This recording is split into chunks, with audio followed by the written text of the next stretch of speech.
এটাই লাভপুর ব্লকের মিরিঠি যাওয়ার রাস্তা। দীর্ঘ জনপথ কার্যত জলের তলায়।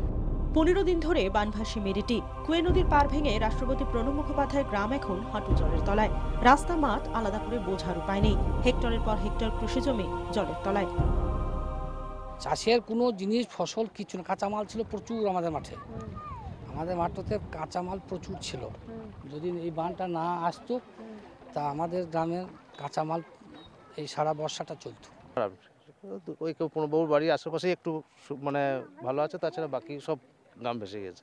মগ্ন হয়ে আছে, সব তো রাস্তাঘাট ভেঙে সব পরিষ্কার মানে সব পচে গিয়েছে। 7 দিন ধরে বন্ধ ছিল স্কুল, সোমবার থেকে খুলেছে। জল পেরিয়ে কোনো মতে স্কুলের পথে পড়ুয়ারা। যাতায়াতের একমাত্র ভরসা নৌকো। আমাদের 4 দিন স্কুল বন্ধ ছিল। কেন? বন্যাতে আসতে পারি না। ওই নৌকাটা দিয়েছে, প্রশাসন থেকে নৌকোর ব্যবস্থা করা হয়েছে, পঞ্চায়েত থেকে দিয়েছে। রাষ্ট্রপতির গ্রাম বলে তবুও অল্প কিছু ত্রাণ পৌঁছেছে মেরেটিতে। আরও দুরবস্থা পাশের গ্রাম গোকুলবাটির। চারধারে জলের মাঝে কোনো রকমে বদ্বীপের মতো জেগে রয়েছে গোকুলবাটি। জটিল ত্রাণ।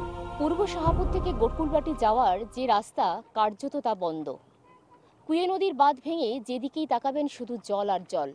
বিস্তীর্ণ জলপথ জলের তলায়। কি খাচ্ছেন? ওই যা আছে ওই জলই, নদীরই। নদীর জল খাচ্ছেন? শিবিরে সারা দিনের বরাদ্দ 1 হাতা খিচুড়ি, মিলছে না পানীয় জল। দেখা নেই প্রশাসনের। ক্ষোভে ফুঁসছেন এলাকার মানুষ। মন্ত্রী কোনো আশ্বাসই নেই। আমরা মানে মানুষ সেটাকে মনেই করে না। এখানে যে আমরা বাস করছি মানুষ বলে কেউ মনেই করে। এসে থাকে সব যারা পার্টির নেতা নেতৃত্ব যারা দিচ্ছেন তারা হয়তো জানবেন। না সরকার আসেনি, এমনি নিয়ম বড় সব দিচ্ছে। ওই একবার চাল দিয়েছে, একবার চিড়ি দিয়েছে।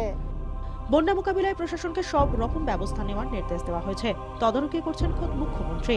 তারপরও কেন এমন হাল? প্রশ্ন তুলছেন বন্যা দুর্গতরা।